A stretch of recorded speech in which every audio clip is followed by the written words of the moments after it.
Hi, this is Jeffrey Kurt Financial Group, and today is Monday, November 11, 2024. It's Veterans Day.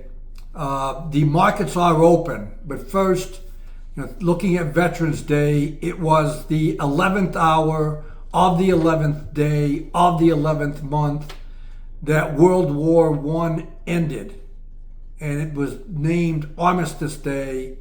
And World War I was the war to end all wars, but unfortunately that was not the case. And we've been celebrating and honoring veterans on Veterans Day now since the 1920s.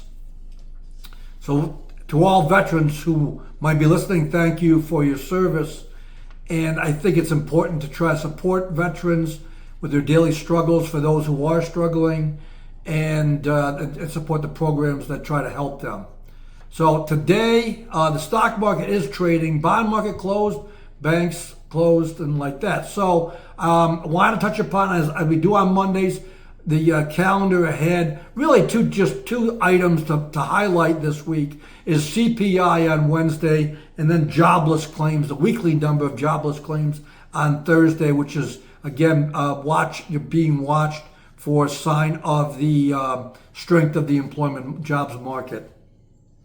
Regarding CPI, that's a measurement of inflation, and will be watched closely as to if inflation does start to move higher.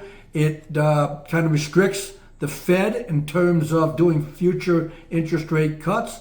An update on that: the December probability is now down around 60%. And I think I saw that the January meeting is now down in a 20% level for a probability of a cut in January. And a month ago, that was close to 100%. So the part of the Fed cutting rates in 2025 is kind of that whole narrative is softening, and it's may not be the fulfillment of what the markets expected 6 weeks ago, 2 months ago. So, touching about the markets, though, you got the all-time highs that we're at. I think that the S&P 500 has about 50 all-time highs this year. And the Bitcoin was roaring over the weekend. Of course, that trades 24/7. And so, when we're at all-time highs, sometimes the traders and investors get a little skittish because, hey, we've never been here before.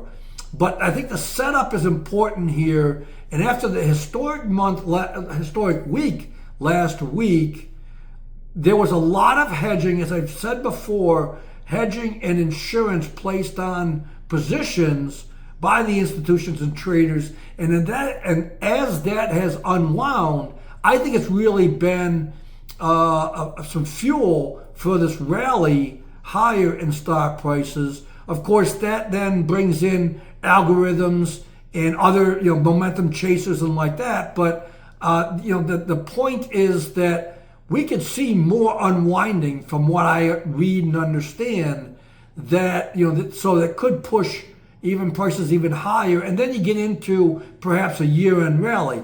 Now, on the other hand, sentiment is at an extreme, and when it's historically been at these levels, it's harder to make progress going forward. It doesn't mean that the market reverses from that point or it becomes an inflection point, but just that the sentiment is very strong, very bullish, and that means a lot of people have already bought.